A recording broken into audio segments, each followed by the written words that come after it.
ইসরে আজকে সকালে ঘুম থেকে উঠতে দেরি হয়ে গেছে, তাড়াতাড়ি স্কুলে যাই। খুব পানি তৃষ্ণা লেগেছে।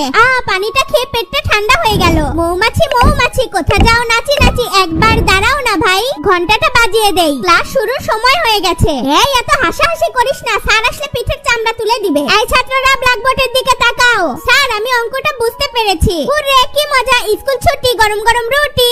সকালে খাবার না খেয়ে স্কুলে গিয়েছিলাম, খুব ক্ষুধা লেগেছে। আমার ছেলেটার জন্য আজকে গরম গরম ইলিশ মাছ ভাজি করেছি। আমাদের টমি খুব ভালো, স্কুল থেকে আসলেই আমাকে মুড়ি খেতে দেয়। মা আমি স্কুল থেকে চলে এসেছি, আমাকে তাড়াতাড়ি ভাত খেতে দাও, খুব ক্ষুধা লেগেছে। হাত মুখ ধুয়ে নেই। মা তুমি আজকে কি রান্না করেছো? ওয়াও মা আমি অনেক খুশি হয়েছি, তুমি আমার জন্য ইলিশ মাছ রান্না করেছো। চারিদিকে সেই বাতাস উঠেছে, ঘুড়ি উড়াতে খুব মজা লাগছে। হাই রে হাই, কালবৈশাখী ঝড় উঠে এসেছে, আমাদের ধানগুলো সব ভিজে যাবে। এ কি টিয়া পাখি, তুমি কালবৈশাখী ঝড়ে মাথা ঘুরে পড়ে গেছো? তুমি এখন থেকে আমাদের বাড়িতে থাকবে আর ভালো মন্দ খাবার খাবে। আন্টি তাড়াতাড়ি চলুন, টমি পানিতে পড়ে গেছে, এক্ষুনি টমিকে বাঁচাতে হবে। টমি আজকে এই টিয়া পাখি না থাকলে আমি তোকে বাঁচাতে পারতাম না বাবা।